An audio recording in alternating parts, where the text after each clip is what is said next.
¿Qué tal amigos? Muy buenas y bienvenidos a este nuevo vídeo de mi canal. Hoy vamos a programar un servicio web en ASP.NET con César, por tanto tenéis que tener conocimientos de César. Y los servicios web básicamente son como APIs, ¿de acuerdo? Lo que pasa es que este va a ser un servicio web que va a responder, digamos, a ese interfaz de comunicación tipo SOAP, es decir, en vez de un JSON, que es con lo que más familiarizados estamos, pues vamos a enviar un archivo XML. Por tanto, para hacer una consulta POST, es decir, lo que sería un POST request, pues lo vamos a hacer a través de un archivo XML o un texto XML, ¿de acuerdo? Puede estar en un archivo o podemos incluirlo directamente en una especie de cadena, ¿de acuerdo? Y pasárselo directamente al servicio. Eso lo vamos a hacer con el REST Client, que es una extensión de Visual Studio Code que nos permite hacer ese tipo de consultas, ¿de acuerdo? Pero posteriormente sí que lo vamos a hacer en PowerShell a través de un comando que se llama New Web Service Proxy, que vais a ver cómo adopta o digamos se agencia de esos métodos que vamos a crear en el servicio web como si fueran métodos suyos propios de una instancia de ese objeto que nosotros vamos a instanciar previo a las llamadas de esas funciones, ¿de acuerdo? Esto suena un poco complicado, pero cuando lo vemos en la práctica vais a ver que es muy sencillo. Además, por suerte el ISE, es decir, el PowerShell, la versión ISE, que es donde nosotros podemos programar y tenemos un interfaz mucho más curioso, pues reconoce esos métodos como propios de esa instancia del Web Service Proxy y nos aparecen en el IntelliCode, con lo cual nos ayuda muchísimo a reconocer esos métodos, ¿de acuerdo?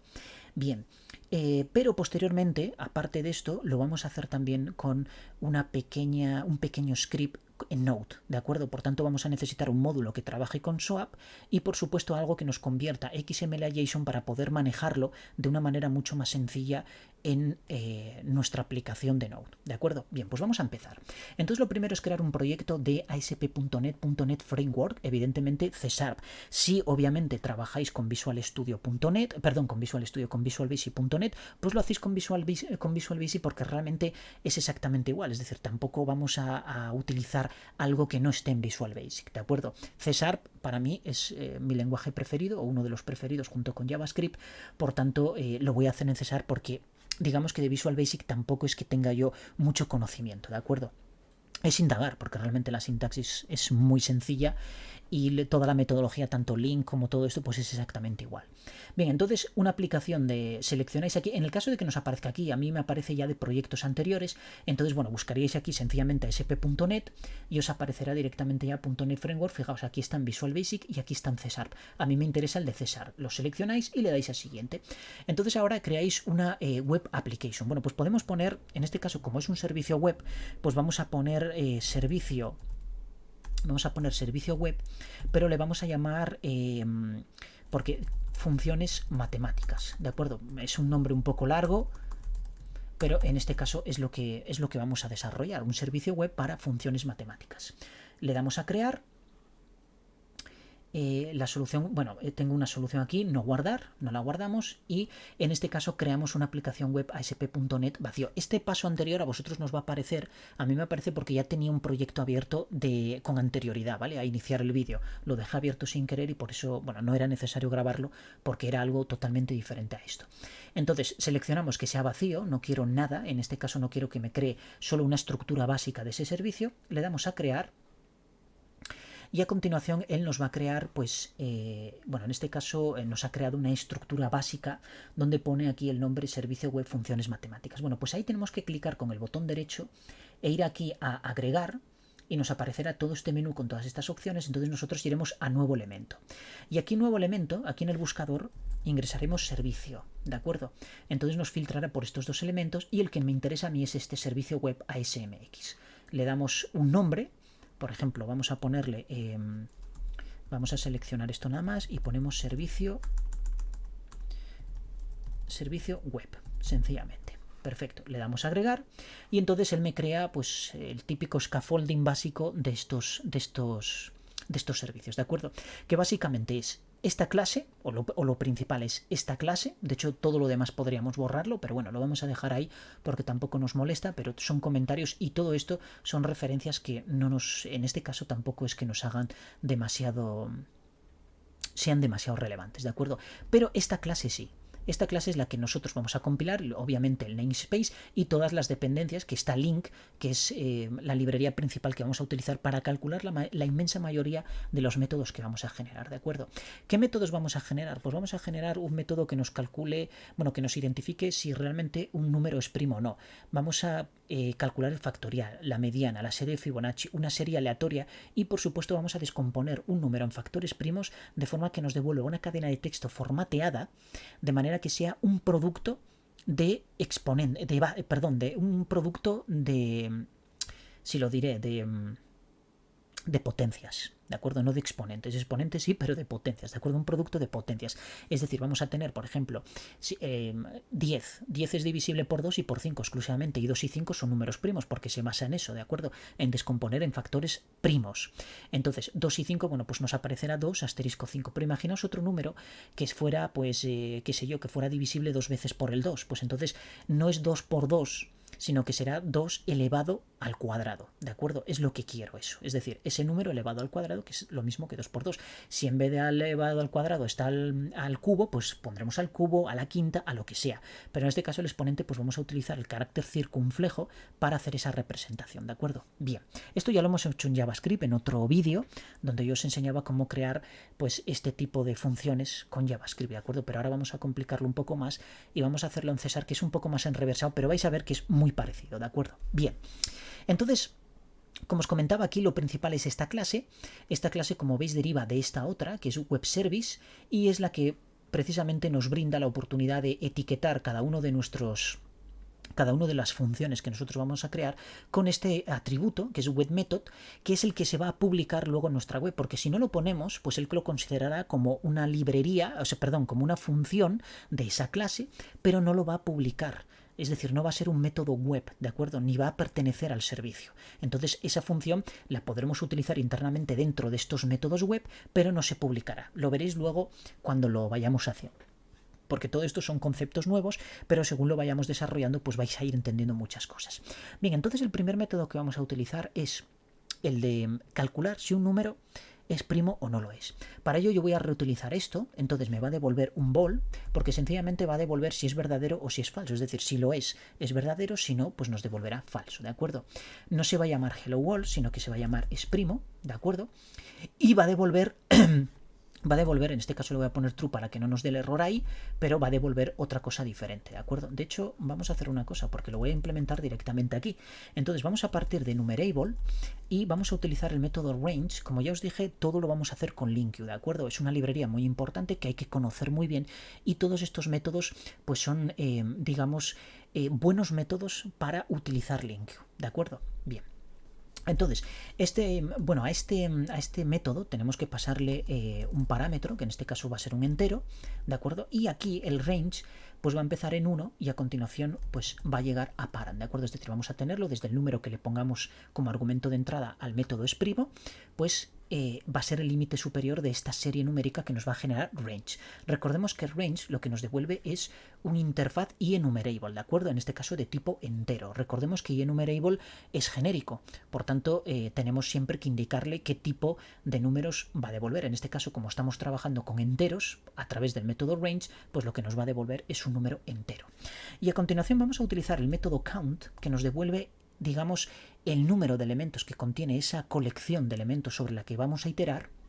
En este caso count es el que itera, digamos, implícitamente por todos los elementos de esta función, de esta colección de elementos que nos devuelve range, para devolvernos el número total de elementos que contiene esa colección. Sin embargo, si nosotros le pasamos internamente un predicado, es decir, una función lambda, lo que es una función lambda, una función de flecha, digamos que count se ve un poco alterado y va a contabilizar aquellos elementos que cumplan la condición que le pongamos nosotros aquí. Es decir, es como si fuera un método where y un método count encadenados, pero en un solo método, ¿de acuerdo? Entonces le vamos a pasar aquí n, vamos a decirle igual, y le vamos a decir que paran mod, en este caso n, sea igual a 0.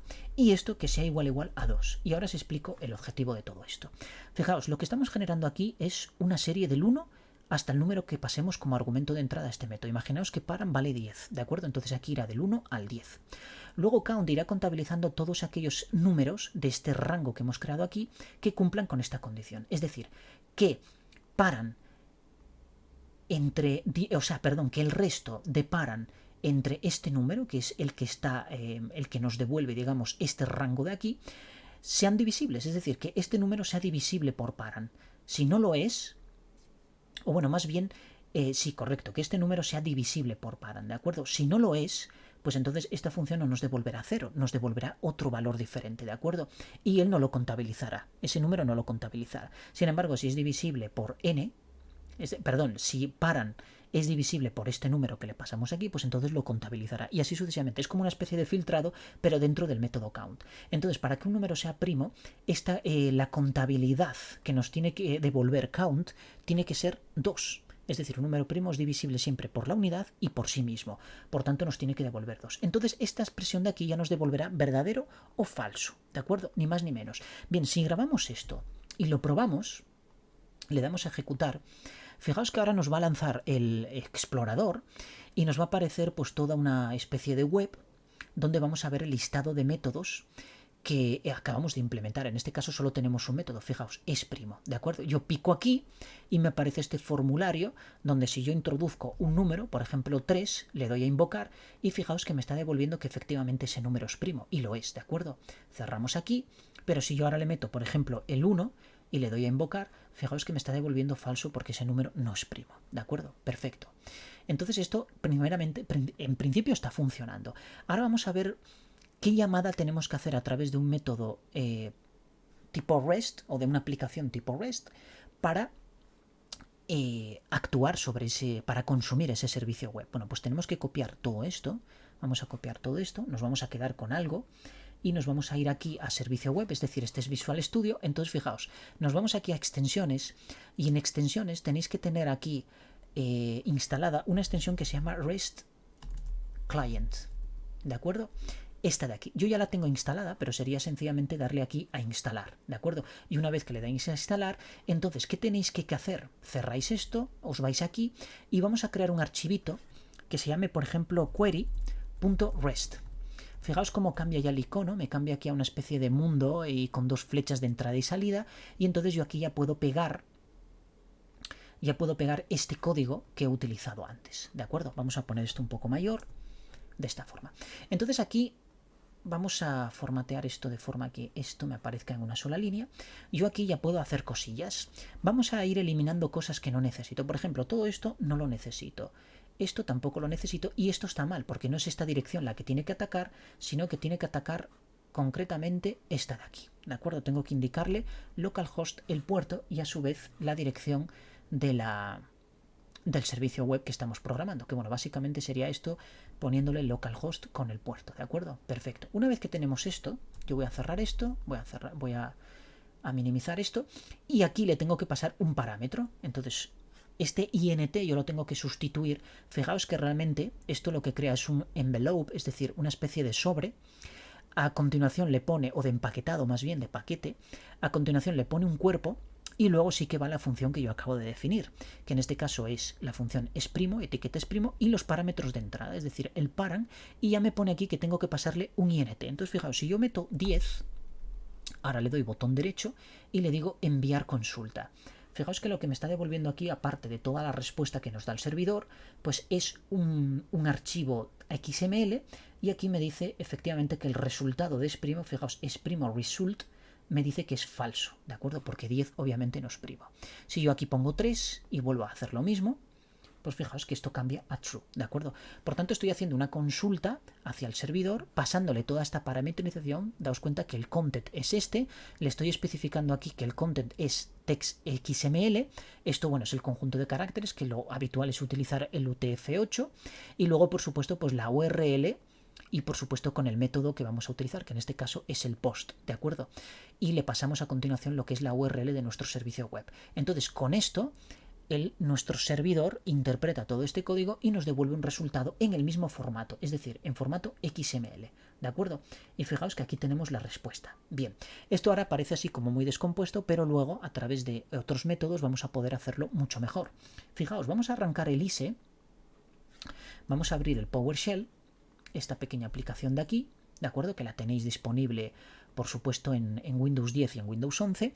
En este caso esta creo que es la versión 5.5 o algo así, pero tenéis la versión 7.0 ya por ahí, que yo os recomiendo que actualicéis porque tiene muchísimas mejoras, ¿de acuerdo? Muchísimos operadores nuevos y, en fin, la sintaxis ha cambiado un poco. De hecho, no es compatible con la 5.5, desgraciadamente. En muchas cosas, ¿de acuerdo? Bien, entonces vamos a crear aquí una variable que le voy a llamar service y fijaos, voy a poner new guión y ya me aparecerá por aquí, bueno, si cancelo esto, new guión y pongo web service y ya me aparece aquí proxy. Y entonces ahora en el parámetro URI yo le tengo que pasar pues esta dirección de aquí, que voy a aprovechar y la voy a copiar de aquí. Bueno, vamos a copiarla bien, copiamos esto, nos venimos para aquí y la pegamos, ¿de acuerdo? Entonces yo ahora mismo lo que voy a tener ahí es una instancia exclusivamente, ¿de acuerdo? Un objeto. Si yo ahora pongo service y pongo el punto a continuación y fijaos, ahora escribo es primo, ya me está devolviendo aquí el método, fijaos, es primo, ¿de acuerdo? Y ahora le paso un número, por ejemplo el 10, le doy a intro y me devuelve falso, pero si le paso 3, fijaos que me devuelve verdadero. Por tanto, lo que estoy utilizando es un método, ¿de acuerdo?, que he creado de un servicio web, como si fuera realmente un método propio de esta instancia que yo he creado aquí en la primera línea, es decir, a través de este new web service proxy, ¿de acuerdo? Pasándole como parámetro en la URL, que en este caso de nuestro servicio, que es esta concretamente, ¿de acuerdo? Entonces, en service me está almacenando un objeto de tipo web service proxy, que luego yo puedo explotar utilizando los métodos de ese servicio web. Esto es exclusivo de PowerShell, ¿de acuerdo? Esto es exclusivo de PowerShell. En otros, pues bueno, no tendremos esta digamos, esta sintaxis tan familiar, pero sí que podremos también explotar estos servicios, ¿de acuerdo? Bien, vamos a programar algún servicio más, de hecho vamos a programar varios para que vayamos repasando además la sintaxis de C#. Entonces vamos a crear aquí un web method y a continuación, pues nada, public. En este caso vamos a crear una nueva función que va a ser el factorial, ¿de acuerdo? Entonces va a devolver un long, le vamos a llamar factorial y a continuación va a tomar un parámetro int que va a volver a llamarse param, ¿de acuerdo? Abrimos llaves y entonces ahora hacemos sencillamente un return, creamos un enumerable de nuevo, .range, vale, vamos a escribirlo bien, .range, y a continuación le decimos que sea desde 1 hasta param también. Y ahora vamos a utilizar un método de reducción que va a ser el aggregate. Bueno, no, ¿por qué no me completa? Aggregate, correcto. Que en este caso me pide una serie de enumeraciones. Tiene, bueno, de parámetros más bien. Tiene, pues concretamente 3 métodos sobrecargados. Y yo voy a utilizar concretamente el segundo, creo que es, a ver, este concretamente, correcto. Que me dice el valor inicial que va a tener este resultado. Bueno, como vamos a multiplicar, yo voy a pasarle el 1, ¿de acuerdo? Para que el acumulador ya contenga el 1 por defecto. Y luego le vamos a pasar una función que en este caso podemos poner acu y cur. Esto es exactamente igual que en JavaScript y vamos a poner simplemente acu por cur, ¿de acuerdo? Y de esta manera yo ya tengo el factorial, ya me devuelve el factorial. Ya veis qué sencillo es hacerlo, ¿de acuerdo? Ni programación recursiva ni absolutamente nada. Al final, si le pasamos aquí un bucle por el que esta función va a iterar y va a ir reduciendo toda esta serie que creamos desde el 1 hasta el argumento que le pasemos aquí, y luego lo que va a hacer es ir acumulando en acu el producto de multiplicación. Por eso acu contiene inicialmente un 1, ¿de acuerdo? Porque cur va a tener el 1, que va a ser el primer elemento de esta serie, entonces 1 por 1 es 1. Si acu tuviera 0, el resultado de esta función siempre sería 0, ¿de acuerdo? Sin embargo, como contiene 1 inicialmente, pues 1 por 1 es 1, al final se acumula en acu. Luego, como tiene 2, 2 por 1 es 2, se acumula en acu. Luego pasa a 3, 3 por 2 es 6, el producto se acumula en acu y así sucesivamente. Entonces esto si lo probamos, pero primeramente tenemos que parar el servicio, lo grabamos y volvemos a lanzarlo otra vez. Entonces lo podemos simular perfectamente aquí, yendo a factorial y poniendo por ejemplo el factorial de 10. Le damos a intro y fijaos que nos devuelve 36.000 tal.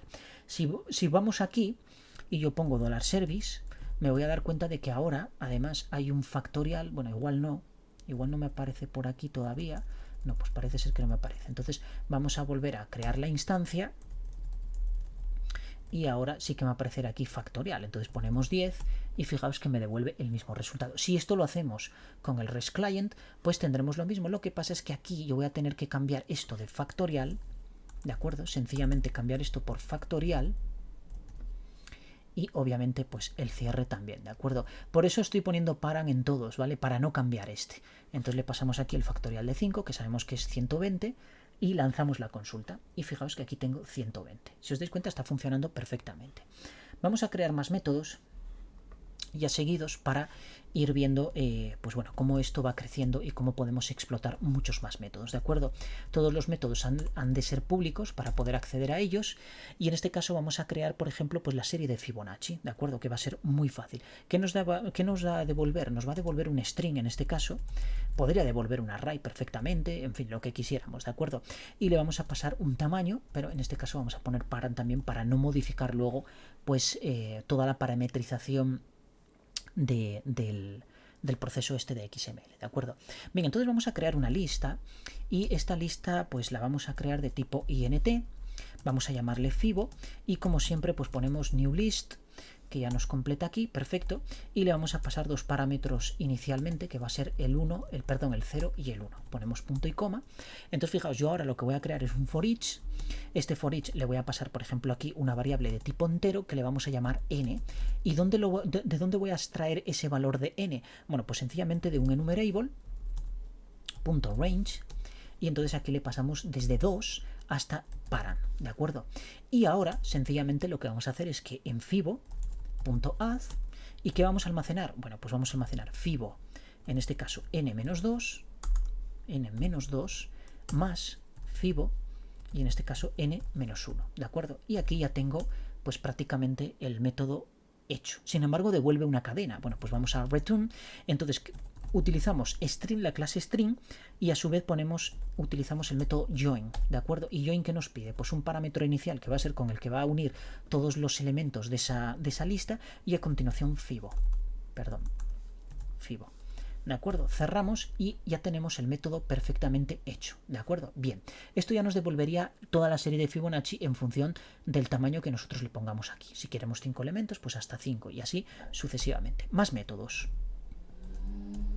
Vamos a crear un método que en este caso va a generar la mediana, ¿de acuerdo? Y en este caso, bueno, pues le vamos a pasar ya un parámetro un poco más serio, que en este caso va a ser, pues, un array de enteros, ¿de acuerdo? Entonces vamos a poner public. ¿Qué va a devolver? Bueno, en este caso, como es la mediana, podemos poner tranquilamente que devuelva, pues no sé, un array de un objeto que vamos a crear aquí fuera. Vamos a crear una clase que le vamos a llamarle mediana, pero vamos a poner así med, ¿de acuerdo? Y luego vamos a pasarle dos propiedades. Una, obviamente, va a ser pública, en este caso va a devolver un entero, y le vamos a llamar mediana, ¿de acuerdo? Mediana.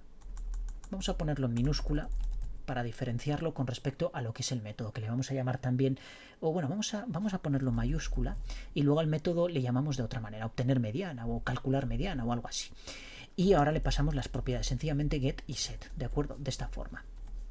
Luego vamos a crear otra que en este caso pues le vamos a pasar un string que se va a llamar serie, que va a ser la serie que le vamos a pasar, ¿de acuerdo? Y también va a tener un get y un set. Perfecto. Bueno, aquí no hace falta punto y coma, perdón. Bien, ya tenemos nuestra clase creada. Entonces aquí va a devolver un med, este método, ¿de acuerdo? Va a devolver una instancia de med, y le vamos a llamar calcular mediana.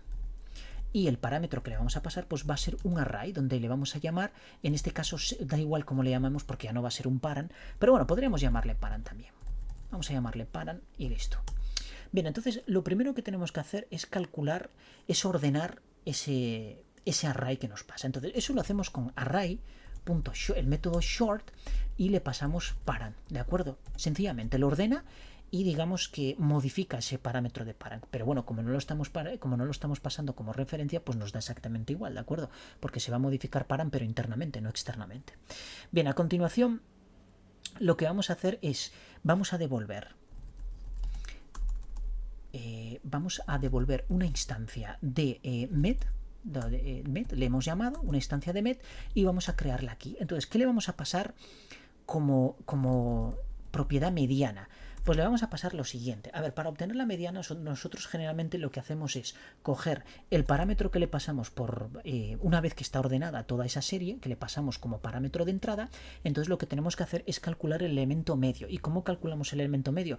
Pues cogiendo la longitud de ese array y dividiéndolo entre 2. Pero cuidado, porque esto hay que hacerlo con cuidadito, sobre todo en lenguajes de programación fuertemente tipados como es este, ¿de acuerdo? Entonces, fijaos, lo primero que vamos a hacer es param.length, ¿de acuerdo? Esta es la propiedad que nos devuelve, pues obviamente, el tamaño. Lo vamos a restar, le vamos a restar 1. ¿Por qué? Porque la indexación, recordad que siempre empieza en 0, y en C y todos los lenguajes de programación que derivan de C, pues aparece en 0. Empieza en 0, perdón, no aparece, empieza en 0. Bien, pues vamos a priorizar esto porque ahora lo tenemos que dividir entre 2, pero yo tengo que pasarle aquí una función para que me redondee hacia arriba y por tanto le voy a pasar mat.sailing y sencillamente encerramos esto. Bueno, si pongo aquí mat, no mart, que no estamos en Marte, mat.sailing, pues automáticamente nos va a calcular el valor superior. Sin embargo, fijaos que me está marcando aquí. ¿Por qué? Porque este toma, bueno, tiene varias sobrecargas y entre ellas nos dice que hay como una especie de ambigüedad porque no sabe exactamente el resultado que nos va a devolver aquí. ¿Por qué? Porque yo aquí tengo que pasarle un doble, ¿de acuerdo? Y de esta manera, ahora sí que me está diciendo que esto es error. ¿Por qué? Porque yo aquí tengo que castear esto a int, ¿de acuerdo? Porque no puedo pasarle un decimal como o un double o un float como índice de una matriz. Por tanto, tengo que castear esto a entero. Perfecto. Una vez que tengo eso, pues entonces lo siguiente que tengo que hacer, el parámetro mediana, es decir, la propiedad mediana, yo ya la tengo generada. Pues entonces vamos a serie. ¿Y serie qué va a ser? Bueno, pues sencillamente un string.join, donde le vamos a pasar un carácter de unión, que en este caso le voy a poner el guión, y a continuación le pasamos param. Y de esta manera, ¿qué consigo con esto? Porque realmente nosotros lo que estamos haciendo es, bueno, aquí tengo que ponerle un punto y coma para que no dé error. Realmente nosotros lo que estamos haciendo es obtener la mediana, ya, pero es que como le vamos a pasar un array aquí de entrada, yo puedo pasarle un array específico, es decir, literal, o puedo generarlo, por ejemplo, con una serie de números aleatorios, que va a ser el paso siguiente que vamos a crear, ¿de acuerdo? Entonces quiero que esta función me devuelva, además de la mediana, me represente en forma de cadena la matriz ordenada que yo le paso como argumento de entrada a esta función. De esta manera no va a haber equivocación y voy a poder observar de que esta serie, el contenido de esta serie, pues que efectivamente la mediana me la esté calculando bien, ¿de acuerdo? Porque visualmente yo voy a poder calcular esa mediana fácilmente al tener una representación en formato cadena de todos los elementos de ese array que le paso como entrada a esta función, separados por guión, ¿de acuerdo? Y además ordenada, que está ordenada, ¿de acuerdo? Bien, pues ya tengo mi función mediana creada. Vamos a por otro método.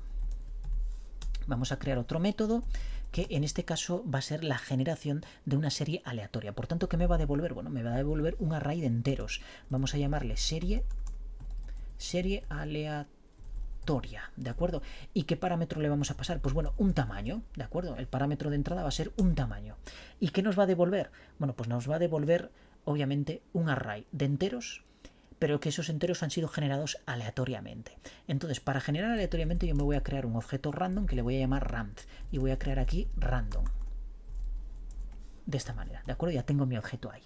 A continuación voy a poner un return y vamos a crear, como siempre, mi enumerable.range y va a ir desde 1 hasta param, ¿de acuerdo? Y luego lo que voy a hacer es con un método select, como veis todos link, ¿de acuerdo? Con un método select voy a generar mi array de elementos aleatorios. Entonces le pasamos L, creamos una función flecha y a continuación lo que voy a utilizar es rand.next y le voy a decir que sean números entre 1 y 100, sencillamente. Y luego ya para terminar, pues genero un array. Entonces fijaos que yo ya tengo mi array de enteros generado, ¿de acuerdo? No tengo nada más que hacer. Sencillamente este método ya está creado. Entonces, este método yo lo puedo pasar como argumento de entrada a este otro método y obtener cosillas. Vamos a verlo. Vamos a irnos a PowerShell.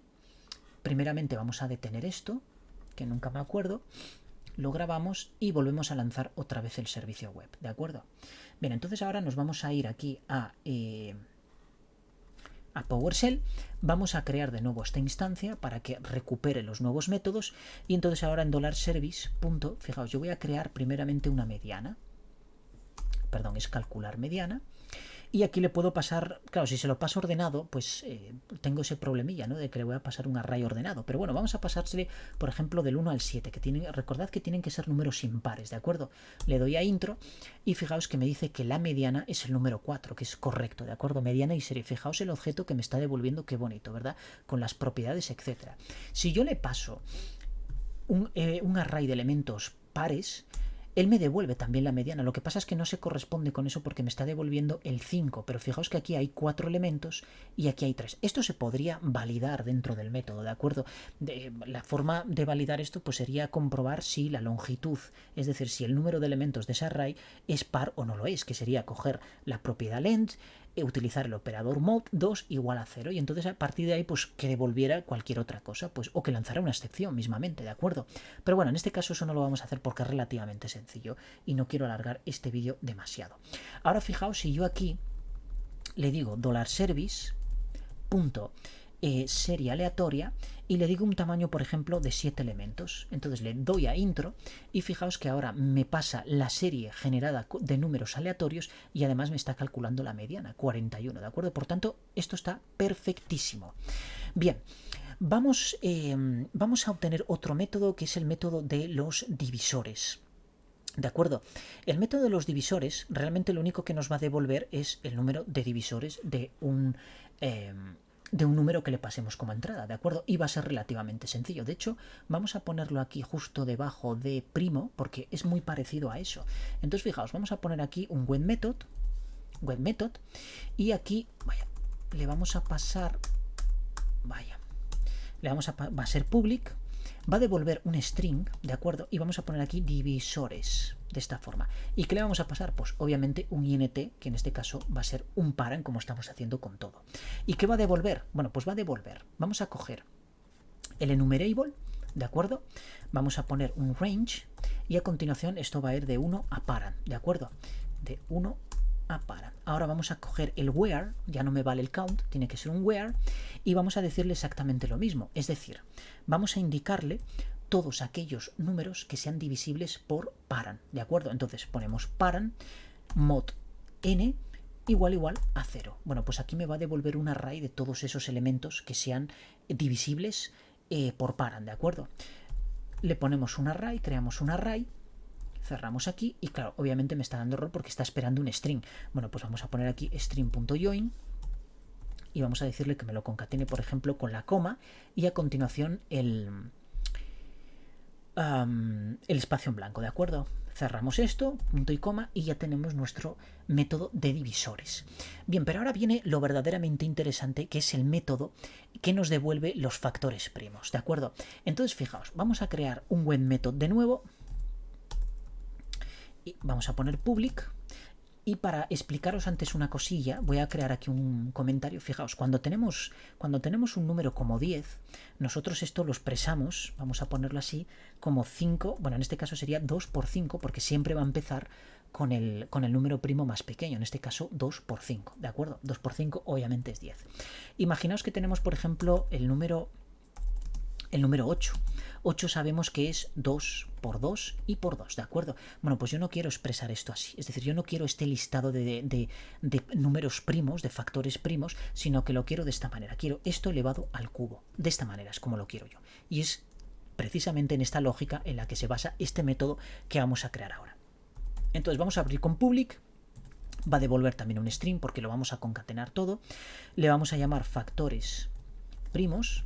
Y a continuación, ¿qué le vamos a pasar? Bueno, pues obviamente un parent, ¿de acuerdo? Es decir, un número del que queremos calcular, un número que queremos descomponer en factores primos. Entonces, primeramente vamos a crear esa descomposición de factores. Y para ello vamos a crear aquí una variable que va a empezar en 2. ¿Por qué en 2? Porque es el factor primo más pequeño, el 2. A continuación pasaría al 3, luego al 5, el 7 y así sucesivamente, ¿de acuerdo?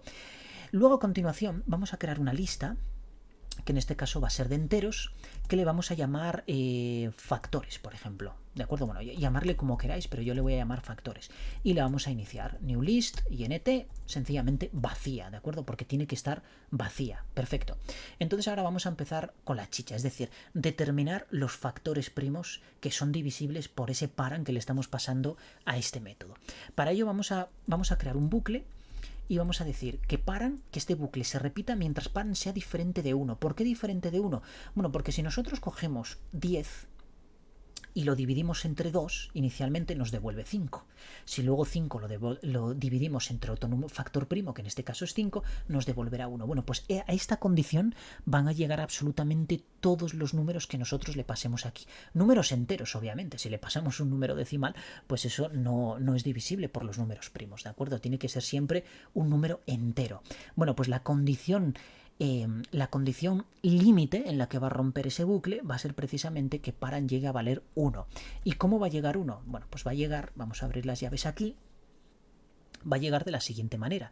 Nosotros tenemos que determinar un bucle interno que sea precisamente paran y comprobar qué números son divisibles o qué números no lo son, ¿de acuerdo? Y lo vamos a comparar de esta manera.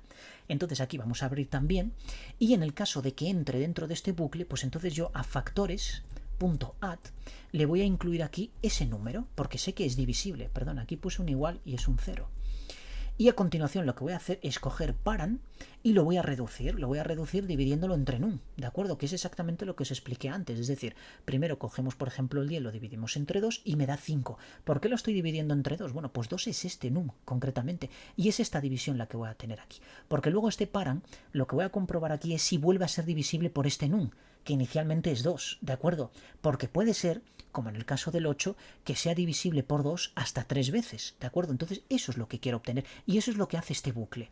Es decir, este bucle comprueba realmente cuántas veces este paran que le estoy pasando es divisible por el mismo número. Una vez que no lo sea, pues rompe y lo que vamos a hacer es incrementar aquí num más para que este número pues pase al siguiente primo. En este caso no va a pasar al siguiente primo, pasaría al siguiente número. Si empiezan 2, pasarán 3. Da la casualidad de que 3 es número primo, ¿de acuerdo? Pues entonces entrará aquí siempre y cuando se cumpla esta condición. El paran en el caso de 8 no va a entrar, porque en el caso de paran se va a reducir por 2 hasta conseguir que paran sea igual a 1. Entonces, en la siguiente iteración ya no se va a cumplir esta condición y va a salir. Entonces nosotros ya tenemos aquí todos los factores primos que son divisibles por este número que le pasemos aquí. Hemos reducido este número a un conjunto que en este caso es un producto de potencias, que a su vez esas potencias son números primos, elevado al número de veces que sea ese número divisible por ese factor que le estamos pasando a la... Bueno, más bien ese argumento que le estamos pasando a la función factores primos, ¿de acuerdo? Bien, pero ahora viene lo más complejo, y lo más complejo es determinar cuántas veces aparece el 2, cuántas veces aparece el 3, es decir, cuántas veces se repite dentro de esta lista de factores. Bien, para ello lo que vamos a hacer es crear un método que le voy a llamar, además va a ser un método interno a este método, C# nos lo permite, y en este caso va a devolver una cadena porque va a ser una función que vamos a llamar format. ¿Y qué le vamos a pasar a este format? Bueno, pues naturalmente le vamos a pasar una lista de enteros y a este le voy a llamar, por ejemplo, fact, ¿de acuerdo? Bien, de esta manera. Y aquí voy a subir esto un poquillo. Fijaos que aquí me sigue dando error porque de momento no estoy devolviendo nada, ¿de acuerdo? Vamos a componer esta función y veréis lo sencillo que es, ¿de acuerdo? Bien, lo primero que vamos a crear es un diccionario. Un diccionario cuya clave sea entero y cuyo valor también sea un entero, ¿de acuerdo? ¿Y cómo le vamos a llamar? Bueno, pues como vamos a extraer cuántas veces se repite cada uno de los factores primos que está contenido en factores, ¿de acuerdo? Porque fijaos, por ejemplo, en el caso del 8. En el caso de 8 tenemos que en factores se van a acumular 3 doses. Bueno, pues quiero que este diccionario almacene una clave que se va a llamar 2, ¿de acuerdo? Y a continuación su valor va a ser 3, porque el 2 va a estar 3 veces repetido. Perfecto. Pues entonces, ¿cómo le vamos a llamar? Le vamos a llamar repes, de repeticiones, ¿de acuerdo? Y vamos a crear un diccionario, a ver si me sale aquí ya el dictionary int, y lo creamos vacío. Perfecto. Entonces ahora viene la chicha de verdad. Vamos a recorrer este parámetro que le pasamos aquí, que va a ser concretamente factores, ¿de acuerdo? Vamos a recorrer factores y vamos a utilizar un for each para recorrer cada uno de los elementos que contenga pues esta lista que le pasamos como entrada a esta función format, ¿de acuerdo? Y dentro, pues yo le voy a llamar, por ejemplo, aquí, vamos a llamarle n también, y ¿qué vamos a hacer? Pues vamos a comprobar realmente si esa clave existe o no, y en función de si existe o no, pues asignarle un valor a la clave, a la propiedad de ese diccionario o no, ¿de acuerdo? Recordemos que un diccionario, esta es la clave, ¿de acuerdo? Que estamos definiendo como un número entero, y esto de aquí es el valor, ¿de acuerdo? Clave, valor. Bien, pues entonces fijaos, yo voy a coger repes y le voy a decir, le voy a asignar de esta forma, es decir, yo puedo utilizar el diccionario como si fuera realmente un array, pero en este caso como índice lo que le estoy pasando es la clave de ese diccionario, ¿de acuerdo? En este caso, ¿cuál va a ser la clave? Bueno, pues la clave concretamente va a ser las veces que nosotros vamos a iterar, en este caso, la lista factores, que es la que hemos calculado aquí, pero como en este caso va a haber varias claves iguales, y en un diccionario eso no puede ser, ¿de acuerdo? Entonces a este repes n vamos a hacer una comprobación. Fijaos, rep tiene un método, repes tiene un método que se llama contains key, es decir, si esa clave existe, y yo le voy a pasar n aquí. Si no existe, pues mira, devuélveme un 1 específicamente, pero si existe, entonces lo que me tienes que devolver es repes n, pero preincreméntamelo, ¿de acuerdo? Es decir, hazme esto. Entonces voy a pasar a explicar esto de una manera muy rápida. Bueno, aquí obviamente tengo que cerrar el método, perdón. De esta manera ya está. Entonces lo que estamos haciendo es recorrer todo este array. Fijaos, imaginemos que el array contiene esto, un 2, otro 2 y otro 2, ¿de acuerdo? Y luego a continuación un 3. Es la manera de descomponer esto factorialmente, ¿de acuerdo? Bien, entonces yo quiero que esto termine siendo de esta manera.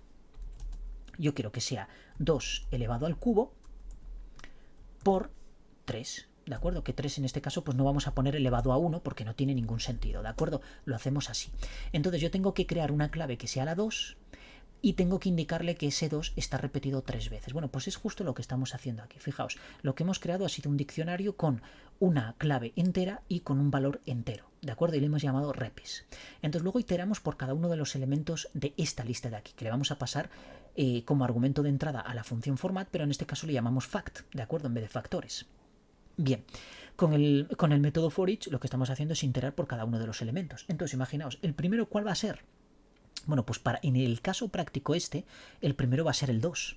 Entonces, comprobamos aquí y le asignamos repes a n, ¿de acuerdo? Es decir, a 2, yo estoy poniendo una clave 2, le voy a asignar un valor. Pero primeramente voy a hacer la comprobación de si esa clave existe. Si no existe, por eso niego aquí, es decir, si no existe, pues entonces devuélveme un 1, porque si no existe, esto me va a devolver, de acuerdo, como esta clave no está contenida, me devuelve un false. Entonces yo aquí lo que voy a hacer es negarlo, me devuelve un true, ¿de acuerdo? Entonces, como me devuelve un true, pues analizaremos la primera condición. ¿Y qué valor le va a asignar a repsn? Pues le va a asignar un 1. En el caso de que esto sea falso, quiere decir que esa clave ya existe, porque en la segunda iteración me volverá a encontrar un 2 y este 2 ya existirá.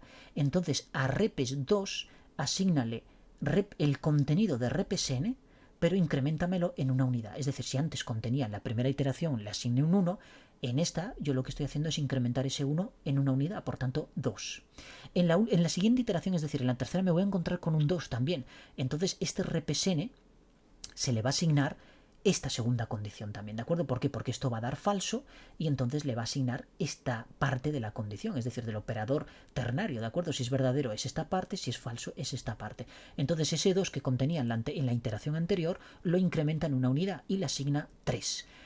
Pasa a la siguiente y encuentra un 3. Bueno, 3 como ya no existe, entonces esto me dará verdadero y le asignará un 1.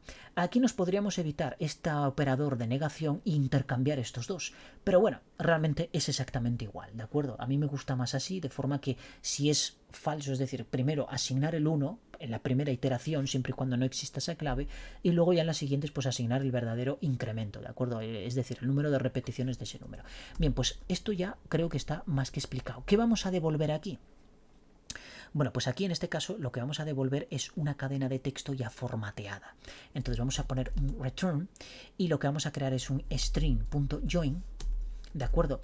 Y lo voy a juntar con el asterisco porque es digamos el operador de producto, ¿de acuerdo? Y luego ¿qué vamos a hacer aquí? Bueno, pues rep.keys, es decir, yo voy a iterar por las claves, voy a hacer aquí un select, ¿de acuerdo? Y en este select lo que le voy a poner es, en este caso vamos a llamarle k al iterador, es decir, a la variable que va a contener todas las claves de ese elemento, o que va a ir más bien almacenando cada una de las claves que contiene este objeto repes. ¿Y qué es lo que voy a comprobar aquí? Bueno, pues primeramente voy a comprobar si repk es mayor que 1, ¿de acuerdo? Porque de esta manera, en función de si es mayor que 1 o no, yo voy a asignarle un valor u otro, ¿de acuerdo? Entonces voy a volver a hacer aquí un operador ternario. Y aquí vamos a hacer un string de estos combinados, donde voy a poner inicialmente k, es decir, el valor, el factor primo. A continuación voy a poner el circunflejo y luego lo que voy a hacer es poner rep, o repes, perdón, que no sé por qué le llamo rep, es repes, y en este caso el valor interno, es decir, el valor de esa clave. Es decir, aquí pongo clave porque daos cuenta que yo lo que estoy haciendo es recorriendo todas las claves de este elemento repes, ¿de acuerdo? Todas las claves de este diccionario. Y eso lo voy almacenando en K en cada uno de los... En cada una de las iteraciones voy almacenando una clave de este diccionario. Entonces, compruebo si realmente el valor de esa clave es mayor que 1. Si es mayor que 1, entonces yo tengo que expresarlo en formato exponencial. ¿Y cómo lo expreso en formato condicional? No, perdón, exponencial. ¿Y cómo lo expreso de esa forma? Pues sencillamente poniendo aquí el nombre de la clave, que es lo que me va a devolver K. Recordemos que X me devuelve las claves del diccionario, ¿de acuerdo? El valor de la clave, circunflejo para elevar, y luego el valor de esa clave. Y lo obtengo como repes K, con esta forma matricial, ¿de acuerdo? O de array. Bien, en el caso de que no sea así, pues devuelvo K sencillamente. Pero claro, tengo que devolver un string, porque no me sirve devolver nada diferente. Entonces, fijaos, yo puedo hacerlo, puedo poner .toString o puedo hacer algo más sencillo. Aprovecharme de esto y devolver sencillamente K así, ¿de acuerdo? Pongo K aquí, cierro las llaves y cierro la doble comilla. Pongo punto y coma aquí y ya tengo mi devolución, es decir, ya tengo mi cadena formateada. Bien, pues una vez que tengo esto, lo único que tengo que devolver yo aquí en el método este de factores primos, fijaos que ya se ha eliminado esto en cuanto he puesto un return, pero ahora me da error aquí. Pues ¿qué tengo que devolver? Bueno, primero tengo que comprobar si factores.count es mayor que 1. En este caso, no, perdón, igual a 1. ¿De acuerdo? Si es igual a 1, entonces tengo que decirle que este número es primo. ¿De acuerdo? Es lo que voy a poner. Es número primo. Y en el caso contrario, voy a llamar a format y a format le voy a pasar factores. Y de esta manera yo ya tengo mi cadena perfectamente formateada. Es decir, en el caso de que el contenido de factores sea igual a 1, eso quiere decir que este número es primo, es decir, solo es divisible por un elemento. Daos cuenta que empiezo por 2. Si empezara en la unidad, entonces sí que me contabilizaría aquí que sería 2, pero no empiezo por la unidad, porque precisamente la unidad, todos ellos son divisibles por 1, pero es que 1 no es factor primo, y yo tengo que descomponer en factores primos. Por eso ya quito esa primera iteración en 1, ¿de acuerdo? No vale para nada.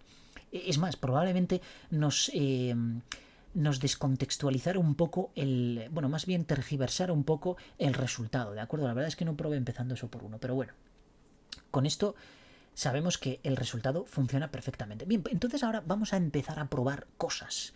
Vamos a grabar esto, bueno, esto tengo que pararlo porque estaba arrancado, vamos a grabarlo y vamos a lanzarlo, a ver si hay algún problema o nos encontramos con algún error de cálculo. Bueno, aquí tengo, fijaos, aquí va a aparecer una colección más amplia de métodos, ¿de acuerdo? Lo que pasa es que hay algunos que no voy a poder utilizar. Fijaos, la serie de Fibonacci sí que me dice aquí, pongo 10 y me da el resultado, ¿de acuerdo? Fijaos cómo... No, esto que he hecho aquí. No pulse la serie de Fibonacci. ¿Cuál pulse? Sería aleatoria, no. Yo quiero Fibonacci, aquí. Fibonacci. Fijaos que si pongo 10, por ejemplo, me devuelve este string, ¿de acuerdo? Con la serie de Fibonacci. Perfecto. Sin embargo, hay alguno... divisores divisores no, que se me devuelve un string. Serie aleatoria, no, también. Calcular mediana, como hay que pasarle un array de enteros como argumento de entrada, fijaos que aquí no me da acceso, ¿de acuerdo? No tengo acceso, pero sí que tengo el XML adecuado para ejecutar ese cálculo, ¿de acuerdo? De hecho, podemos calcularlo, es decir, podemos copiar esto. Bueno, vamos a copiar todo este código de aquí. Copiamos esto, nos vamos al REST Client y lo pegamos directamente aquí, ¿de acuerdo? Entonces ahora yo le voy a pasar aquí, fijaos, en este caso me pide, esto es la mediana. Bueno, pues tengo que copiar y pegar esto varias veces. Por ejemplo, vamos a poner 3 veces y yo le voy a poner aquí, voy a poner un 5, voy a poner aquí un 1 y voy a poner aquí... un 3, por ejemplo. Bueno, pues obviamente la mediana aquí es un 3, ¿de acuerdo? Vamos a ejecutar a ver, enviamos y fijaos que me devuelve mediana 3 y aquí 135, ¿de acuerdo? Sin embargo, esto no nos lo permitía hacer en la web. En la web, si os dais cuenta, no aparece, pero yo aquí puedo repetir esto tantas veces como quiera, ¿de acuerdo? Y el resultado, fijaos, que es mediana y serie. Bien, bueno, esto nada porque abrí sin querer. Vamos a probar todos estos métodos con nuestro PowerShell. Entonces vamos a crear lo primero un objeto para que contenga todos los métodos. Vamos a reducir esto, bueno, esto lo voy a así, de esta forma. Y entonces vamos a ir probando. Por ejemplo, service. Vamos a probar Fibonacci, ¿de acuerdo? Y vamos a pasarle 10. Efectivamente ahí está la serie de Fibonacci. Fijaos que si yo paso un array y le paso, por ejemplo, un pipe, hacemos un bucle, y entonces ahora hago $service, ¿de acuerdo? Punto factorial, Fibonacci, ¿de acuerdo? Y le paso esta variable, que es la que contiene cada valor que pasa a través de la tubería, ¿de acuerdo? Le damos a intro y fijaos que yo tengo aquí pues toda la serie de Fibonacci con el argumento que le estoy pasando, que en este caso son los elementos de esta matriz. Bien. Más cosas. Imaginaos, por ejemplo, el método, vamos a probar el método, por ejemplo, serie aleatoria. Serie aleatoria, ponemos aquí que un tamaño de 10 y fijaos que me devuelve un array. Yo esto puedo juntarlo, porque no lo juntábamos en el ¿cómo se llama? En el web service. En este caso devolvíamos un array, no devolvíamos un string, ¿de acuerdo? Pero con el operador join pues yo puedo juntarlo, ¿de acuerdo? Incluso lo podemos ordenar, podemos pasarlo a través de short y fijaos que yo ya tengo no, pues no lo ordenó. Vale, no lo ordenó porque es una cadena de texto, ¿no? Primeramente tengo que hacer esto, un short, ahí me devuelve todo ordenado y entonces yo ahora sí que esto ya puedo, lo que pasa es que tengo que agruparlo entre paréntesis. Y ahora yo puedo ponerle el join y entonces decirle que me lo agrupe, pues por ejemplo con esto. Y ahí tengo mi cadena, mi array ordenado y en formato cadena de texto. ¿De acuerdo? Bien, vamos a seguir con más métodos. Service, vamos a probar por ejemplo divisores.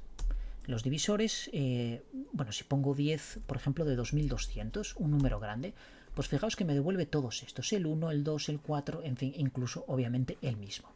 Vamos a pensar de que está bien. Por ejemplo, vamos a poner el 8. Pues el 8 vamos a ver que en este caso me devuelve 1, 2, 4, 8. Todos los que son divisores, ¿de acuerdo? Vamos a probar descomposición de factores primos. En este caso hemos dicho que se llama factores primos. Vamos a poner el 8 a ver si nos da el resultado bien. Fijaos, 2 al cubo. Vamos a poner ese 2200. Es un número grande. Pues fijaos, me devuelve 2 elevado al cubo por 5 al cuadrado por 11. Vamos a ver si eso es verdad. ¿De acuerdo? Y lo podemos utilizar aquí. Creo que aquí es el circunflejo el que eleva. A ver. No, pues no es el circunflejo. Pues no me acuerdo aquí cuál es. No sé si es el doble asterisco. A ver. Tampoco. Bueno, pues entonces tendría que utilizar ya matpow.pow. Pues yo juraría que el circunflejo funcionaba aquí. Bueno, no estoy seguro.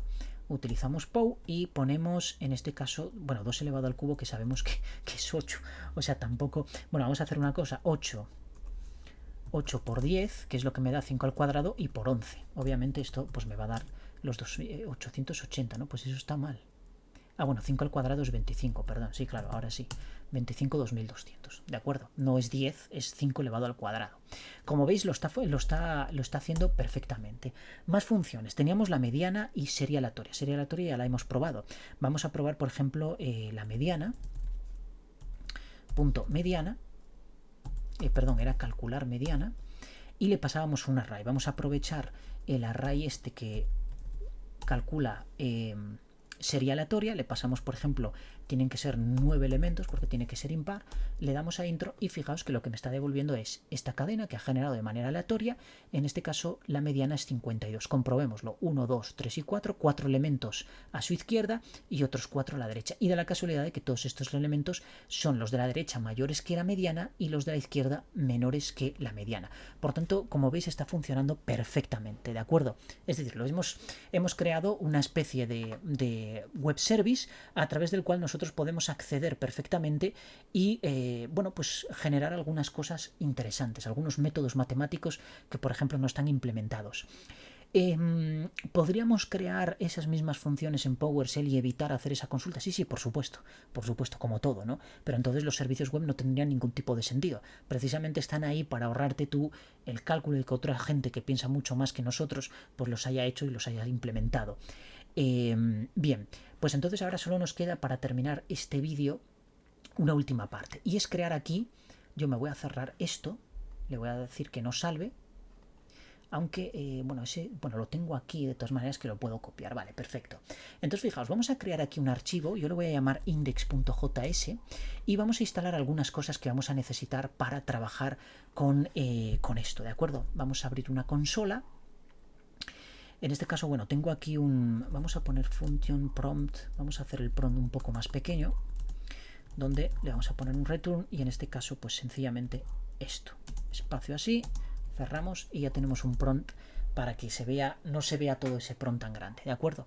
Bien, entonces, ¿qué vamos a crear? ¿Qué vamos a crear aquí? Bueno, vamos a instalar dos librerías que necesitamos. Una se llama XML JSON y la otra se llama Easy Swap Request, ¿de acuerdo? Ambas las necesitamos para poder trabajar con este tipo de elementos. Entonces voy a explicaros con detalle qué es lo que tenemos que hacer para recuperar toda esta información, ¿de acuerdo? Bien, primero vamos a instalar, vamos a ver, npm install, o bueno, y directamente, y ponemos easy, es decir, easy, -swap, -request, ¿de acuerdo? Le damos a intro y nos está instalando el paquete este, que bueno, le instalé este paquete y a continuación debería haber instalado el otro, pero bueno, lo podéis poner a continuación y en este caso vamos a instalar XML-JS, ¿de acuerdo? Le damos a intro y nos está instalando el otro paquete. Perfecto, ya tenemos los dos paquetes instalados. Entonces aquí lo primero que vamos a hacer es crear una función asíncrona autoejecutable. Y eso lo podemos hacer de muchas maneras, ¿de acuerdo? Es decir, una función se puede hacer autoejecutable de varias formas. Y a mí me gusta una forma que dicen que es la que utiliza Facebook, que es la siguiente: utilizar la exclamación de cierre como primer carácter, a continuación poner la palabra async, luego ponemos function y el nombre de la función. En este caso le vamos a llamar main, ¿de acuerdo? Y yo le voy a pasar un valor a esta función main y entonces abrimos las llaves. Aquí es donde yo voy a implementar todo el contenido de mi función, pero obviamente yo tengo que hacer autoejecutable y para hacer autoejecutable pues tengo que poner los paréntesis, es decir, el operador de llamada de esa función, que en este caso es la apertura y cierre de paréntesis, y como toma parámetros pues yo le puedo pasar aquí un 10, ¿de acuerdo? Vamos a empezar por ejemplo con la serie de Fibonacci o con cualquiera, no sé cuál tengo aquí en query.rest, bueno, tengo el factorial, bueno, pues con 10 nos saldría 36.280, creo recordar que es el factorial, ¿de acuerdo? Y entonces ahora, ¿por qué utilizo un async aquí? Bueno, porque vamos a utilizar una función await, es decir, una función que va a requerir un tiempo para llamar a ese servicio web, enviarle la respuesta, enviarle una consulta y obtener la respuesta. Entonces, vamos a utilizar la palabra await y a continuación vamos a llamar directamente aquí. Voy a hacer esto un poco, bueno, quizá esto si lo hago un poco más grande se vea mejor, perfecto, así, y me voy a eliminar esto de aquí. Bien, entonces vamos a utilizar await y a continuación el método que vamos a utilizar es, voy a hacer la llamada aquí directamente, require, y aquí voy a llamar a easy, que me aparecerá por aquí, swap request, ¿de acuerdo? Y yo al incluir esta librería con require, automáticamente tiene una llamada, es decir, esto ya es una función, entonces yo aquí abro y le paso ya los argumentos que requiere, ¿de acuerdo? Entonces vamos a hacer aquí una serie de saltos. ¿Y qué parámetros es lo que requiere? Bueno, pues el primero de todos va a ser, tengo que abrir un objeto, me pide un objeto, la URL, ¿de acuerdo? Entonces en la URL yo lo que voy a hacer es copiar la URL de mi servicio, que concretamente es esta de aquí, ¿de acuerdo? Y la voy a pegar aquí, entre comillas, perfecto, ya tengo aquí mi primer parámetro, que es el URL. A continuación yo tengo que pasarle las cabeceras. Entonces, como se trata de cabeceras, fijaos que ya me va autocompletando, es un objeto también y tiene una cabecera concretamente que se llama content type, ¿de acuerdo? Y a este content type es donde yo le voy a decir que, lo tengo aquí en query request, que me pase esto concretamente, ¿de acuerdo? Copiamos esto y se lo paso aquí como cadena de texto. Perfecto. Que aquí, bueno, realmente con text XML valdría, y esto ponérselo seguramente en un encoding o algún parámetro así, pero bueno, con esto funciona también, ¿de acuerdo? Bien, una vez que tenemos ese header ahí con content type test XML charts, el conjunto de caracteres UTF-8, ¿de acuerdo? Vamos a pasarle ahora realmente la chicha, es decir, el XML. ¿de acuerdo? Y entonces el XML aquí voy a utilizar el backstick y aquí le vamos a pasar todo este contenido, todo esto de aquí. Sin miramientos, copiáis y pegáis directamente, ¿de acuerdo? Lo pegamos aquí, vamos a reducir esto un poquillo, ¿de acuerdo? Y entonces fijaos, esto es importante para respetar los saltos de línea, etcétera. No pongáis un espacio en blanco delante por dejar esto más guapo formateado, ¿de acuerdo? ¿Por qué? Porque os va a dar un error al decir que aquí esta parametrización XML que le estamos pasando no acepta un espacio en blanco como primer carácter, ¿de acuerdo? Es decir, no se lo podemos poner ni el salto de línea. Lo primero que tiene que ser es precisamente este empaquetamiento, es decir, un swap envelope, ¿de acuerdo? Es el formato que va a aceptar nuestro servicio web. Bien, y una vez que tenemos eso, pues sencillamente lo que tenemos que hacer es la llamada a esa función, ni más ni menos. Entonces, ¿qué me va a devolver esto? Bueno, esto me va a devolver un objeto bastante grandecito, ¿de acuerdo? Y lo que yo puedo hacer aquí pues es poner un console. Claro, esto podríamos, vamos a almacenarlo inicialmente en una variable, vamos a llamar aquí un const data y vamos a almacenar todo esto que nos devuelva, ¿de acuerdo? Que viene hasta aquí. De hecho voy a poner un punto y coma aquí para saber que llega hasta aquí, porque todo esto deberíamos identarlo de esta forma. Y vamos a poner aquí un console.log y a continuación vamos a incluir ese data. ¿De acuerdo? Perfecto. Entonces vamos a ver qué nos devuelve esto. ¿De acuerdo? Vamos a grabar y inicialmente nos va a dar un error. Vais a ver, vamos a poner node index y fijaos que nos da un error. Nos da un error que si vamos hacia arriba del todo, veis que es un error bastante extenso. Nos dice el problema de los teleshock, ¿de acuerdo? Es decir, del TLS. Bueno, para evitar esto del certificado, nosotros vamos a configurar una variable de entorno de Node donde se salte eso, ¿de acuerdo? Es decir, vamos a poner esto, process.environ node TLS reject. Es decir, lo que vamos a hacer es desautorizar esta comprobación del certificado de seguridad TLS, ¿de acuerdo? Porque es que si no nos está dando problemas. Esto si lo ponemos a 1 lo activamos, si lo ponemos a 0 obviamente lo estamos desactivando, ¿de acuerdo? Bien, entonces vamos a borrar aquí y a continuación lo que vamos a hacer es lo siguiente. Vamos a hacer la llamada a Node, pero en este caso, como nos va a dar un warning, fijaos, yo si hago la llamada, ahora, bueno, me ha dado error otra, bueno, porque no grabé, perdón. Si yo ahora le doy intro, pues fijaos que ya me devuelve aquí un XML, bueno, me devuelve muchísimas cosas, un XML con el factorial aquí, factorial result, ¿de acuerdo? 120 me devuelve. Es decir, es justo el factorial de, de 10, no es el factorial, no, espera, ¿cómo factorial? Bueno, porque le he pasado aquí, vale, ya me parecía a mí. Perfecto, aquí tenemos que hacer una cosilla, tenemos que insertar aquí nuestro value. ¿De acuerdo? De esta forma pues sí que va a aceptar este valor de 10. Es que aquí habíamos metido literalmente el 5, bueno, pues eso lo vamos a cambiar, ¿de acuerdo? Bien, vamos a subir para arriba y entonces, bueno, vamos a grabar esto y lo lanzamos de nuevo. Y fijaos que ahora sí que me devuelve el 36.000, efectivamente me ha dado, pero fijaos qué coñazo nos devuelve todo aquí. En principio lo que me interesa a mí realmente es este response y concretamente el body, ¿de acuerdo? Bueno, pues vamos a filtrar, pero fijaos también en el warning que me está dando. Me está advirtiendo de que al no respetar, es decir, de que al desactivar esta variable de entorno, pues bueno, que estoy sujeto a, en fin, a una violación del certificado de seguridad de no sé qué hostias. Bueno, eso de momento lo vamos a ignorar porque para el servicio que estamos haciendo no es necesario ahora mismo, puesto que lo estamos haciendo en localhost, ¿de acuerdo? Bien, entonces, para evitar ese warning, si queréis evitarlo y que nos dé el coñazo, pasamos un parámetro aquí que es sencillamente decirle que no warnings, en plural, ¿de acuerdo? Si lo ponéis, y fijaos que ahora ya no me aparece ese warning, ¿de acuerdo? Ya lo tengo eliminado. Bien, vamos a hacer alguna cosilla más, y es sencillamente que a este data vamos a encerrarlo aquí entre paréntesis y vamos a poner aquí response y punto body, ¿de acuerdo? De esta manera yo voy a obtener sencillamente el contenido XML que me devuelve esta consulta que estamos haciendo, ¿de acuerdo? Vamos a lanzar aquí y fijaos que efectivamente ahora ya me devuelve esto, pero me lo está devolviendo como si fuera un array, una cadena de texto, ¿de acuerdo? Un string es lo que me está devolviendo, pero aquí tengo el factorial. Si yo aquí meto, por ejemplo, 8, pues bueno, esto naturalmente va a cambiar, ¿de acuerdo? Lo vuelvo a ejecutar y fijaos que ahora me devuelve 40.320, que bueno, entiendo que es el factorial, ¿de acuerdo? Bien.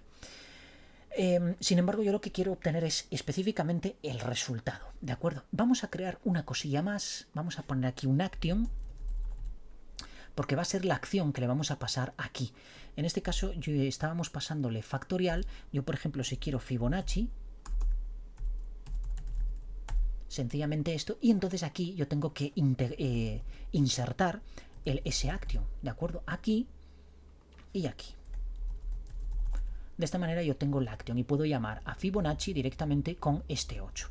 Grabamos y fijaos que yo ahora cuando lance esto, pues lo que me está dando es la serie de Fibonacci correspondiente a este número que le he puesto yo aquí, ¿de acuerdo? 8 elementos. Como ya empieza con 2, pues bueno, tendrá aquí 2, 4, 6, 8, efectivamente 8 y 2 aquí. Bueno, esto se hubiera solucionado si nos vamos aquí y directamente aquí donde tenemos Fibonacci, que yo ahora mismo pues no lo voy a hacer porque tampoco me importa demasiado, pues este range a Paran le restáramos 2, ¿de acuerdo? Simplemente poner aquí menos 2 y automáticamente entonces sí tendría, la serie sería del mismo tamaño que este, porque recordad que esta lista Fibo ya la estamos iniciando en 2 elementos, ¿de acuerdo? Bueno, pues esto lo borramos y lo dejamos tal cual. Bien, vámonos de nuevo a mi code y vamos a hacer una cosa más. Vamos a convertir este XML en un archivo JSON de forma que podamos trabajar un poco más con él. ¿Y eso cómo lo hacemos? Pues fijaos, en vez de imprimir esto, yo lo que voy a hacer es utilizar aquí otro require, ¿de acuerdo? En este caso le voy a pasar XML JS, y aquí tengo que pasarle un método que es XML to JS, o no, to JSON, perdón, es que tengo varios parsers y quiero utilizar el mejor de todos, y el que mejor resultado me ha dado ha sido este. Hay otro que es XML to JS, pero la verdad es que el resultado que me da es casi vomitivo, ¿de acuerdo? Y sin embargo el resultado más limpio me lo ha dado este, ¿de acuerdo? Y es por tanto el que estoy utilizando. Bien, entonces a continuación, ¿qué le tengo que pasar? Bueno, le tengo que pasar el XML, es decir, el string. Bueno, pues paso un data aquí, que es el contenido que hemos calculado en el paso anterior, y ahora a continuación le tengo que pasar un objeto con una serie de parámetros. Esos parámetros realmente bueno, pues son para la configuración de todo esto, y vamos a poner compact, en este caso lo vamos a poner a true, ¿de acuerdo? Y luego le vamos a pasar otro que es espacios, spaces, le vamos a pasar 4. Esto cuando veamos el resultado os voy explicando esto que es exactamente, ¿de acuerdo? Entonces bien, vamos a ver qué resultado nos da esto, y para ello vamos a poner un console.log y vamos a ver el resultado que nos devuelve esta conversión de XML a JSON. Lanzamos aquí y fijaos lo que me está devolviendo. Estos espacios que veis aquí obviamente son precisamente spaces que hemos puesto aquí. Esto sería como el stringify, cuando ponemos JSON to stringify, ¿de acuerdo? Que le podemos declarar, le podemos poner los espacios de la indexación y todo eso. Bueno, pues esto básicamente viene a ser lo mismo, ¿de acuerdo? Es decir, entre aquí y aquí tiene que haber 4 espacios, concretamente 1, 2, 3 y bueno, 4 será este de aquí, 1 más 3 aquí, y exactamente lo mismo de aquí, es la indentación, ¿de acuerdo? Esos espacios. Bien, pues entonces, si nosotros vemos vamos a borrar aquí, vamos a volver a lanzarlo otra vez, fijaos que yo tengo aquí un objeto que me pone un declaration con una serie de atributos, versión, encoding, etc. Y luego tengo mi envoltorio aquí, el envelope, con una serie de atributos de cabecera que son precisamente los que le estoy pasando yo. Y luego tengo el body, que es lo que me interesa. Y en este body, fijaos que tengo un Fibonacci response y un Fibonacci result, ¿de acuerdo? Y por último tengo un text. Bien, entonces para yo acceder directamente a esta cadena de texto y que me devuelva explícitamente o directamente más bien este resultado, lo que tengo que entrar es en swap envelope, luego en swap body, luego en esta propiedad y luego en esta. Y luego por último ya en text. Como veis es un poco coñazo hacer esto, pero hay que hacerlo de esta manera, ¿de acuerdo? Entonces, yo esto lo que voy a hacer es, voy a almacenarlo en una constante, que en este caso le voy a llamar, por ejemplo, XML. No, vamos a llamarle JSON, ¿de acuerdo? Pero fijaos que lo que me está devolviendo, si yo ahora pongo aquí cualquiera de estos, ¿de acuerdo? Una propiedad de estas, por ejemplo, mismamente la swap envelope, copio esto y le voy a poner aquí un console.log JSON. para empezar no me da nada, o sea, me da como cosas, un split, un replace, esto me suena a cadena. Bueno, vamos a ver. Y le paso aquí esta propiedad, ¿de acuerdo? Bien, esto debería devolverme algo. Concretamente me debería devolver todo este objeto eliminando lo que es el declaration, ¿de acuerdo? Que son las propiedades a las cuales no están contenidos, digamos, en el objeto swapEnvelope. Grabamos esto y si lanzo, lo que me sale es indefinido. ¿Por qué? Porque esto me devuelve una cadena de texto, no me está devolviendo un JSON. Entonces tengo que parsearlo. Y para parsearlo tengo que utilizar JSON parse y a continuación le paso un string, que es concretamente este string de aquí, ¿de acuerdo? Entonces fijaos, si yo ahora grabo esto y lanzo esto, ahora sí que me está devolviendo un JSON. Fijaos el cambio de color, ¿de acuerdo? Y me devuelve, que no puedo hacer scroll hacia arriba, ahora sí, me devuelve atributos y el swap body. Y aparte, bueno, me contrae aquí algunas propiedades para no hacer esto demasiado grande, ¿de acuerdo? Bien, entonces vamos a seguir con la siguiente. La siguiente es concretamente el swap body. Bueno, grabo esto, copio esto, abro aquí y pongo swap body, ¿de acuerdo? Vamos a ver qué resultado obtengo ahora. Vamos a lanzar el mismo script y fijaos que ahora lo que me devuelve es un Fibonacci response, ¿de acuerdo? Y aquí un Fibonacci result. Bien, vamos a copiar esta propiedad y la voy a poner a continuación con el punto. Luego voy a poner otro punto y voy a concatenarla con esta, o encadenarla más bien, vaya, control V, y luego a continuación ya el test, ¿de acuerdo? Aunque aquí ya me devolvería una propiedad, un objeto con una sola propiedad. Grabo esto, borramos aquí, lanzamos y fijaos que ahora me está devolviendo el resultado. Bueno, pues toda esta estructura yo la tengo que seguir, es decir, el envelope, que es una etiqueta, el body y a continuación estas. Pero claro, esta función me va a cambiar, no va a ser siempre Fibonacci. Bueno, pues aquí vamos a hacer un truquillo y vamos a eliminar esto de aquí, voy a poner las backstick y entonces ahora le voy a decir que me ponga aquí el action concatenado con el response, ¿de acuerdo? Y cierro el backstick aquí. Y entonces aquí voy a hacer exactamente lo mismo. Abro backstick, elimino este de Fibonacci y pongo aquí el action insertado con el dólar y las llaves. Action, cierro aquí, result, y entonces aquí ya sí, bueno, cierro aquí el backstick y aquí ya .test, ¿de acuerdo? Grabamos y vamos a comprobar de que el resultado nos aparece exactamente igual. Pero si yo ahora en vez de action aquí pongo factorial, grabo, lanzo esto y fijaos que me sale 4320. Si pongo, por ejemplo, factores primos, grabo y fijaos que me está saliendo factores primos. Vamos a poner algo más curioso aquí para que se vea, del 2200 ese que nos daba un buen resultado, y ahí tengo toda la expresión, ¿de acuerdo? Y además fijaos qué rápido, o sea, es volado esto. Entonces, hemos creado, digamos, un método que nos sirve para... A ver, sí es cierto que esto deberíamos implementarlo de una manera más exacta. ¿Por qué?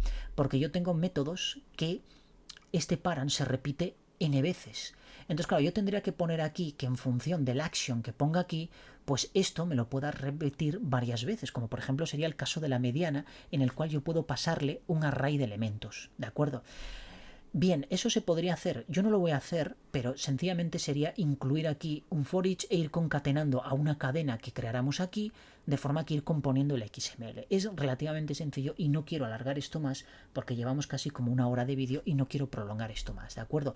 Pero sería muy sencillo, es decir, simplemente tendríamos que crear un bucle de forma que en función del número de parámetros que yo le pasara aquí, pues imaginaos aquí le paso un array, pues con la longitud de este array un bucle aquí de forma que me creara tantos param. Por eso yo antes insistí en la idea de aquí en nuestro Visual Studio a todos estos pasarle como variable en el argumento de entrada de cada uno de los métodos de los web method, pasarle una variable param, porque de esa manera podemos de alguna manera generalizar esto y hacer que este param sencillamente pues se repita una vez o varias en función de los parámetros que pasan. Imaginaos, le pasamos aquí un array, ¿de acuerdo?